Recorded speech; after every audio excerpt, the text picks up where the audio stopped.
Welcome guys, जेके loan job channel में आपका बहुत बहुत स्वागत है। सब्सक्राइब कीजिए जेके लोन जॉब चैनल को और पाइए रोजाना फिजिक्स, केमिस्ट्री, बायोलॉजी के मल्टीपल चॉइस क्वेश्चन जो आपके एंट्रेंस एग्जाम के लिए बहुत ही ज़्यादा हेल्पफुल है। सो गाइज, ये हमारा मॉर्निंग का वीडियो है, सुबह का, और इसमें हम केमिस्ट्री यानी कि रसायन विज्ञान डिस्कस करते हैं। ठीक है। सो अगर इवनिंग वाला यानी कि शाम का वीडियो नहीं देखा है तो उसका लिंक नीचे दिया हुआ है। शाम को अपलोड कर दिया था हमने फिजिक्स का, क्योंकि फिजिक्स का जो भौतिक विज्ञान शाम को अपलोड होती है। ठीक है। और सुबह में केमिस्ट्री। ठीक है ना। तो चलिए शुरू करते हैं। शाम को आपको भौतिक विज्ञान का वीडियो मिल जाएगा, देख लेना चैनल पे आगे। चलिए शुरू करते हैं। 1,2-डाइब्रोमो 1-फिनाइल एथेन को एसीटोफिनोन में बदलने के लिए अभिक्रमकों के उपयुक्त सेट की पहचान कीजिए। Identify the suitable set of reagent to covalent one two dibromo one phenyl ethylene into acetophenol. Option आपके सामने हाजिर है। NaNH2 या फिर के इसके साथ 2 अथवा, ठीक है, और KMnO4, NaNH2 या फिर H2O, HgSO4, H2SO4 जिसको सल्फ्यूरिक मिला बोलते हो, KOH, ये ऑप्शन आप देख सकते, H2O, HgSO4, H2SO4 या फिर KOH, KMnO4। बताइए। 1,2-डाइब्रोमो 1-फिनाइल एथेन को एसीटोफिनोन में बदलने के लिए अभिक्रमकों के उपयुक्त सेट की पहचान कीजिए। आपको अभिक्रमक का उपयुक्त सेट आपको बताना है। केमिस्ट्री में तो रिएक्शन याद करना इंपॉर्टेंट है गाइस। कौन सी रिएक्शन किस प्रकार से होगी, क्या क्या चीज़ें मिलके क्या बनेगा प्रोडक्ट। ठीक है। और इसके लिए उत्प्रेरक कौन सा यूज होगा। सो सिंपल, इसके लिए राइट ऑप्शन हो जाएगा आपका NaNO2, NaNH2, H2O, HgSO4 और H2SO4 राइट ऑप्शन हो जाएगा। इसी प्रकार के क्वेश्चन आपके बनते हैं, जहाँ पर आपको थोड़ा सा दिमाग लगाना होता है। चलो आगे। निम्न में से ताप सुगटने के लिए एक उदाहरण की पहचान कीजिए। Identify example for thermoplastic form the flowing. निम्न में से ताप सुगड़ने के लिए एक उदाहरण की पहचान कीजिए। यूरिया, फॉर्मेल्डिहाइड, बेकेलाइट, टेरेलिन और पॉलीविलाइन एसीटेट। निम्न में से ताप सुगड़ने के लिए एक उदाहरण की पहचान कीजिए। इसका राइट ऑप्शन हो जाएगा, हमने आपको पढ़ा दिया था ना ये बहुलक GK MCQ के चैनल में। जी हाँ बिल्कुल, वहाँ से क्वेश्चन आया है ये। इसका राइट ऑप्शन हो जाएगा आपका पॉलीविलाइन एसीटेट। एक होता है पॉलीविलाइन क्लोराइड और एक होता है पॉलीविनाइल एसीटेट।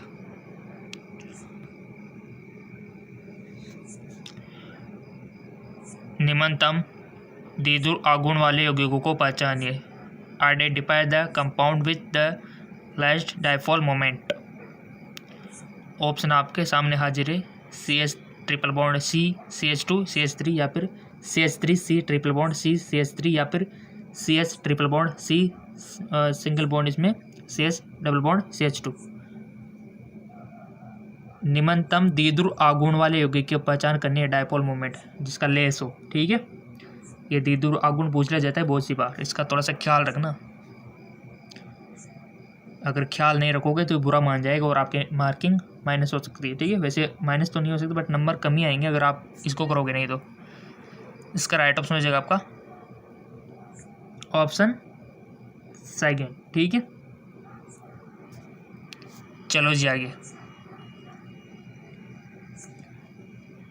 पेट्रोलियम उत्पादों के उपयोग के संबंध में निम्न में से कौन सा कथन गलत है। यानी कि आपको पेट्रोलियम उत्पादों की जानकारी होनी चाहिए, तभी तो आप बता पाओगे कि ये चीज़ गलत है। ठीक है।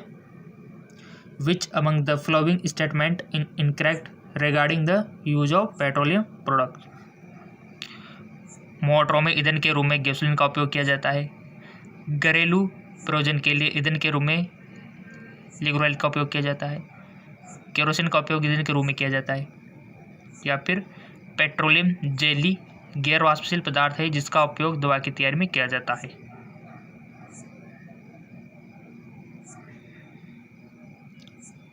कौन सी बात गलत है, उस पर टिक आपको लगाना है। 3 तो सही है, एक गलते हुए आपको बताना है।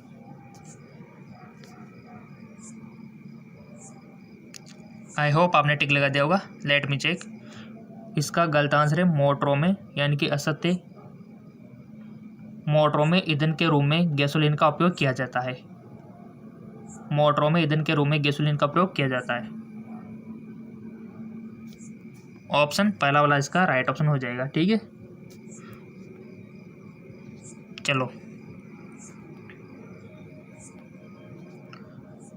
निम्न में से किस यौगिक में सबसे कम आबंद वियोजन एंथैल्पी तापीयदार्यता सहित CH आबंद है?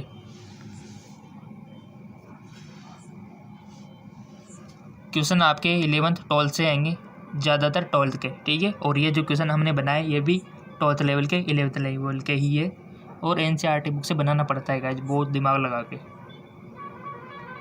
सो इसका राइट ऑप्शन हो जाएगा। पहले क्वेश्चन देख लो। निम्न में से किस यौगिक में सबसे कम आबंद वियोजन एंथैल्पी तापीयदार्यता सहित CH आबंद है?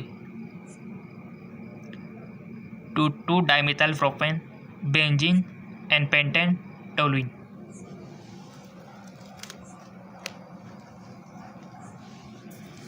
इसका करेक्ट ऑप्शन हो जाएगा आपका टोलुइन। ठीक है, टोलुइन को सब जानते हो। टोलुइन बेंजीन का थोड़ा ध्यान रखना, बहुत सारे बेंजीन टोलुइन के एक ही समझ लेते हैं, बट अंतर है बहुत सारा इसमें। नेक्स्ट, निम्न में से कौन से संकुल पौधों या पशुओं की जैविक प्रणालियों में स्वाभाविक रूप से नहीं पाए जाते? Which among the following complex is not found naturally in the biological system of plant animal? Cyanocobalamin, या फिर सिस्प्लाटिन, या फिर हीमोग्लोबिन, या फिर कार्बोक्सीपेप्टिडेज। निम्न में से कौन से संकुल पौधों या पशुओं की जैविक प्रणालियों में स्वाभाविक रूप से नहीं पाए जाते? देखो, नहीं पाए जाते यानी कि आपको पता होना चाहिए कि क्या क्या पाया जाता है, तभी तो आप इसमें बता पाओगे कि हाँ ये नहीं होता। ठीक है, सो इसका राइट ऑप्शन हो जाएगा आपका सिस्प्लेटिन। ठीक है, ये नहीं पाया जाता। और यहाँ से आप क्या सीख रहे हो, यानी कि निम्न में से कौन से संकुल पौधों या पशुओं की जैविक प्रणालियों में स्वाभाविक रूप से क्या क्या पाया जाता है? साइनोकोबालिन भी पाया जाता है, हीमोग्लोबिन भी, और कार्बोक्सीपेप्टिडेज भी, ये नहीं पाया जाता। तो ये हमारा राइट ऑप्शन हो गया सिस्प्लेटिन। सीखा करो किसी क्वेश्चन से, ठीक है ना।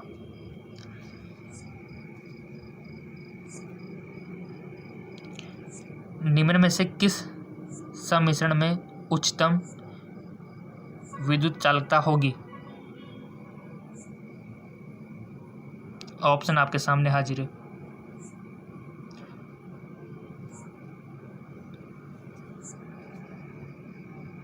टिक लगा दिया होगा आपने।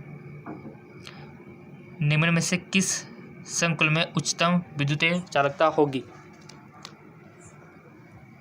इसका राइट ऑप्शन हो जाएगा आपका प्लेटिनम NH3 6Cl4। ठीक है,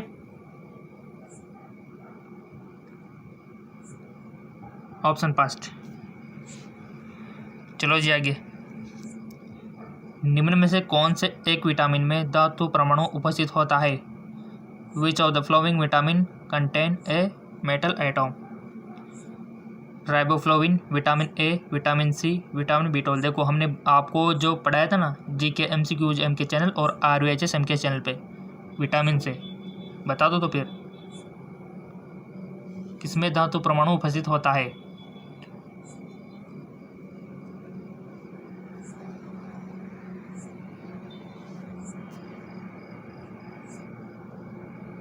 इसका करेक्ट ऑप्शन हो जाएगा विटामिन B12। कौन सी धातु होती है ये भी पूछ ले जाए तो क्या बताओगे आप? भाई आपने बता दिया कि विटामिन में धातु परमाणु तो विटामिन B12 में होती है धातु, बट कौन सी होती है? कोबाल्ट। ठीक है, याद रखना। RVHS MK चैनल पे बताया था मैंने वीडियो में। ठीक है, जिन्होंने वीडियो देख लिया वो तो फायदे में है, और वीडियो सारे देखो, हमारे GK MCQ MK चैनल वालों को भी देखो, वहाँ से भी काफ़ी सारे क्वेश्चन बन रहे हैं। और क्वेश्चन तो देखो बहुत सारे आपको डायरेक्ट भी मिल जाएंगे, देखना। चलो आगे। विटामिन B12 हो गया इसमें, जिसमें धातु पाई जाती है। निम्न में से कौन सा वास्तविक विलयन का एक उदाहरण है? Which of the flowing example of drift solution? Pumice पत्थर, प्लोकम रव्वा, जिंक अमलगम या फिर जूता पॉलिसी। इसका करेक्ट ऑप्शन हो जाएगा आपका जिंक अमलगम, यसद सम्मिश्रण। चलो आगे। मिथाइल क्लोराइड में CCl आबंध की तुलना में क्लोरोबेंजीन का CCl आबंध होता है। CCl bond of chlorobenzene comparison of CCl bond methyl chloride. लंबा और मजबूत, लंबा और कमजोर, छोटा और मजबूत, छोटा और कमजोर।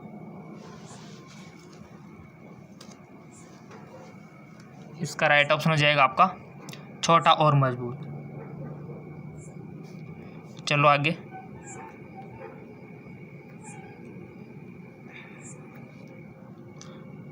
एम धातु 5.5 एंगस्ट्रम की कोर लंबाई वाले एक FCC प्लग केंद्रित घन जालक में क्रिस्टल बनाती है। धातु के घनत्व की गणना कीजिए यदि इनमें 0.3% फ्रैंकल 2 से दिया गया है। M का मोलर द्रव्यमान 40 ग्राम पर मोल। ऑप्शन आपके सामने हाजिर है। 0.77, 0.48 या फिर 1.55 या फिर 1.00। फॉर्मूला अप्लाई कीजिए। और हमने आपको बता रखा है फॉर्मूला, फेसबुक इंस्टाग्राम पे फॉलो कर रखा हो तो आपको मिल गया होंगे काफ़ी सारे फॉर्मूले। नहीं कर रखा है तो फेसबुक इंस्टाग्राम पे फॉलो करो, लिंक नीचे दिया हुआ है। वो आपकी प्रॉब्लम है अगर आप फॉलो नहीं कर रहे हो तो। हम तो पूरी जानकारी आपको दे रहे हैं। GK MCQs के चैनल पर भी वीडियो रोजाना दे रहे हैं। और ये जो JK लॉन्च जॉब चैनल है इस पर भी वीडियो सुबह में और शाम को दोनों टाइम पर प्रॉपर रेगुलरिटी दे रहे हैं, ठीक है। सो इसका राइट ऑप्शन हो जाएगा आपका 1.55। चलो जी आगे। -8 डिग्री सेंटीग्रेड पर एक विद्युत रोधित पात्र में रखा गया पानी अचानक जम जाता है। इस प्रणाली का एंट्रोपी परिवर्तन बताना है आपको।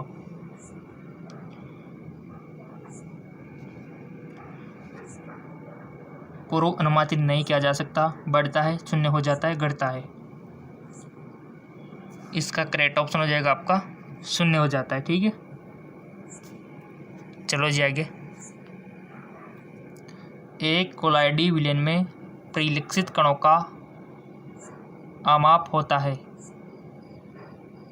1000 नैनोमीटर या फिर 1 नैनोमीटर से कम,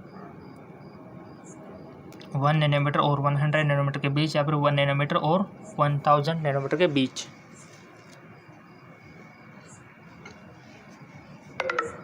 सो इसका राइट ऑप्शन हो जाएगा आपका 1 नैनोमीटर और 1000 नैनोमीटर के बीच। चलो आगे। 1 नैनोमीटर और 1000 नैनोमीटर के बीच।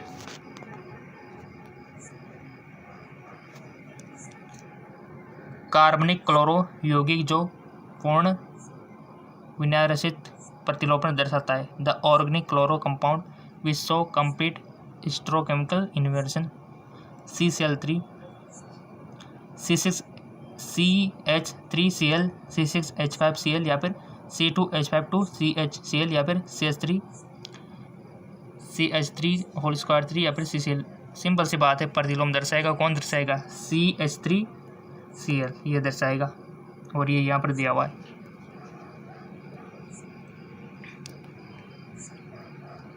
फिजिक्स का वीडियो शाम को मिल जाएगा आपको, देख लेना चैनल पे आके। चेक करता रहा को चैनल पे आके वीडियो सेक्शन पे जाके देख लिया करो, आ जाएगा, ठीक है। समूह सेकंड सारे धातुओं के हाइड्रोक्साइड दर्शाते हैं। Hydroxide of group second alkaline metal so. समूह में नीचे जाने पर घटती सारक प्रबलता, समूह में नीचे जाने पर बढ़ती सारक प्रबलता, समूह में नीचे जाने पर बढ़ती अम्ल प्रबलता, समूह में नीचे जाने पर पहले बढ़ती और फिर घटती अम्ल प्रबलता। सो इसका राइट ऑप्शन हो जाएगा आपका समूह में नीचे जाने पर बढ़ती सारक प्रबलता। इसका थोड़ा सा ध्यान रखना, समूह में नीचे जाने पर बढ़ती सारक प्रबलता। और लिंक नीचे दिया हुआ है डिस्क्रिप्शन में। क्वेश्चन बनता है आवर्त सारणी से। समूह सेकंड सारे धातुओं के हाइड्रोक्साइड दर्शाते। तो यहाँ पर इसका राइट ऑप्शन समूह में नीचे जाने पर बढ़ती सारे प्रबलता